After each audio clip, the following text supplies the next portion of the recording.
आप तमाम लोग जानते हैं कि किस तरह से पिछले दिनों नीतीश कुमार और तेजस्वी यादव के नेतृत्व में बिहार में एक जातीय जनगणना का नतीजा आप तमाम लोगों ने देखा।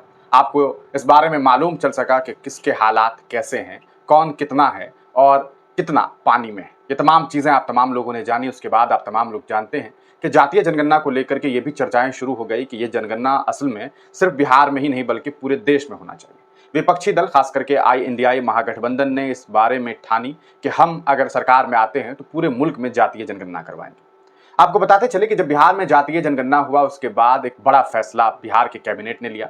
बिहार के सदन में एक प्रस्ताव पेश किया गया और एक मंजूरी दी गई और वो मंजूरी थी कि आरक्षण का लेवल बढ़ा दिया जाए। जो 55% आरक्षण था उसे 65% किया गया और ओवरऑल EWS सहित 75% आरक्षण की सीमा जो है वो बढ़ाई गई। 75% जब आरक्षण हुआ तो बिहार राज्य के लोगों के अंदर खुशियों की एक लहर थी। लेकिन नतीजा क्या हुआ आप तमाम लोगों ने देखा। इस पूरे मामले को लेकर के विपक्ष के जो लोग थे यानी कि जो आरक्षण विरोधी थे वो पहुंच गए हाईकोर्ट। हाईकोर्ट ने ये फैसला दिया कि ऐसा है कि इस पर रोक लगाई जाए। फिर ये मामला पहुंचा सुप्रीम कोर्ट और सुप्रीम कोर्ट ने भी इस मामले में बिहार सरकार को एक झटका देने का कार्य किया। लेकिन सवाल यह है कि आखिरकार अगर बिहार सरकार की मंशा अच्छी है तो फिर बिहार में जो आरक्षण की सीमा बढ़ाई गई वो क्यों नहीं लागू हो सका। अब आप कहेंगे ऐसी बातें क्यों कर रहा हूं। आगे हम आपको RJD यानी कि राष्ट्रीय जनता दल पार्टी से राज्यसभा के सांसद संजय यादव का हम आपको एक वीडियो दिखाएंगे कि उन्होंने इस पूरे मामले को लेकर के क्या कुछ बातें रखी है। लेकिन हम आपसे एक सवाल पूछना चाहेंगे कि बिहार में किसकी सरकार है। आप कहेंगे NDA की सरकार है। केंद्र में किसकी सरकार है। आप कहेंगे NDA की सरकार है। जब दोनों ही जगह NDA की सरकार है तो फिर कोर्ट का, न्यायालय के फैसले का इंतजार आखिरकार ये लोग क्यों कर रहे हैं। अगर वाकई ये लोग आरक्षण विरोधी नहीं हैं और ये चाहते हैं कि बिहार वासियों को आरक्षण जो है वो 75% मिल पाए, जो कि ये लोग कहते तो हैं लेकिन इनके कथनी में और करनी में फर्क दिखाई देता है।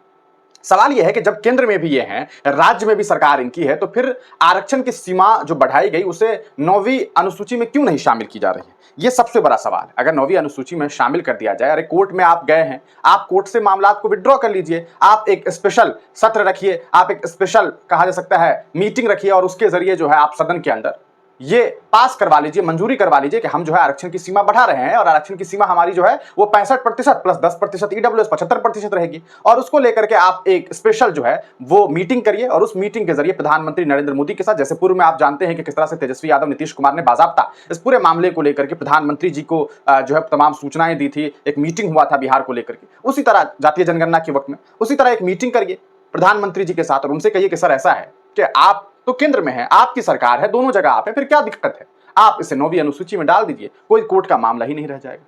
लेकिन ये लोग ऐसा नहीं कर रहे। आप सुनिए कि क्या कुछ कहा है राज्यसभा के सांसद संजय यादव। जब हमने यहाँ जाति आधारित जो गणना करवाई उसकी फाइंडिंग्स के आधार पे पता चला है कि 90% जनसंख्या इनकी है, 10% इनकी है। उसके आधार और अनुपात में आरक्षण को बढ़ाया। आरक्षण को बढ़ाने के बाद जब तेजस्वी जी कैबिनेट के हिस्सा थे, डिप्टी CM थे, उन्होंने केंद्र सरकार को, मुख्यमंत्री जी ने प्रस्ताव भेजा कि इनको 9वीं अनुसूची में डाल दो। तो केंद्र में किनकी सरकार है? BJP की सरकार है। वो तो वैचारिक तौर पे इसके विरोधी हैं, दिखाने के लिए, जुबानी खर्च के लिए बोल देते हैं। अगर वो आरक्षण के समर्थक हैं तो उसको 9वीं अनुसूची में डाल देते हैं, क्या हर्ज है? तमिल ऐसा नहीं कि बिहार प्रथम राज्य है जिसका डालना था, तमिलनाडु का पहले से डला हुआ है, तो वो क्यों नहीं डाला उन्होंने?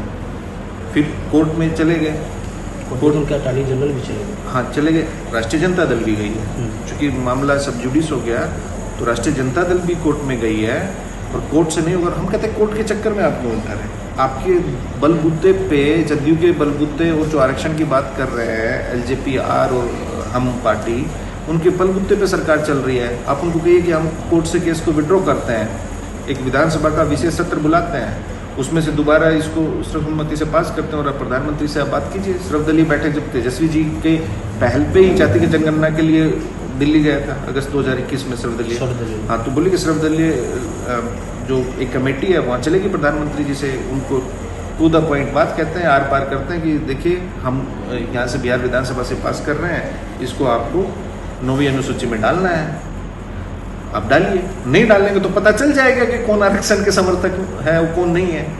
अगर JDU, LJP-R, हम और BJP इसके समर्थक हैं अच्छा ये बताइए, ये 65% आरक्षण यहाँ से बढ़ाया जब तेजस्वी जी थे, अब 9वीं अनुसूची में जो डालना है उनकी यहाँ बिहार में भी सरकार है, वहाँ भी सरकार है, अड़चन कौन पैदा कर रहा है?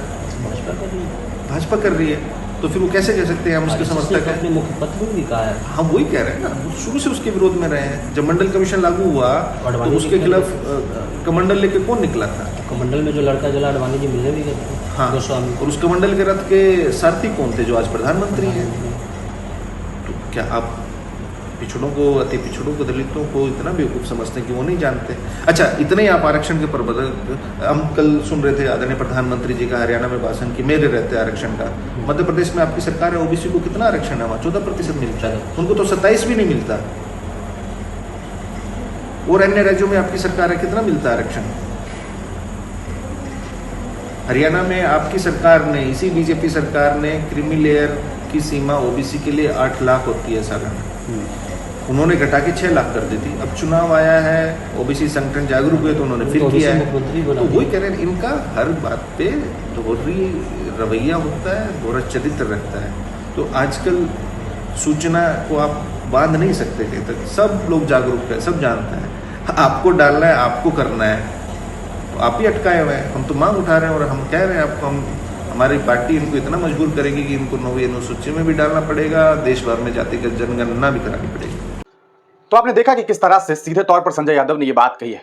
कैसा है कि केंद्र जो है, हम केंद्र को एक प्रस्ताव भेजते हैं कि आप जो है वो 9वीं अनुसूची में डाल दीजिए, तो केंद्र चाहे तो ये काम कर सकती है, लेकिन केंद्र ऐसा नहीं कर रही है। अब आप कहेंगे कि ऐसा कैसे हो सकता है, लेकिन ऐसा है। प्रधानमंत्री जी बातें जो करते हैं वो अलग बात है। बिहार में उनके जो साथी जो दल हैं एनडीए के, चाहे वो जनता दल यूनाइटेड हो, चाहे वो चिराग पासवान के एलजेपी हो, चाहे वो मांझी जी की हम पार्टी हो, ये तमाम लोग बातें तो कुछ और कर रहे हैं। ये लोग कह रहे हैं हाँ भैया आरक्षण होना चाहिए, लेकिन काम क्या कर रहे हैं? क्यों नहीं प्रधानमंत्री जी के साथ मुलाकात करते हैं? क्यों नहीं स्पेशल मीटिंग करते हैं? क्यों मीटिंग नहीं कर पा रहे हैं?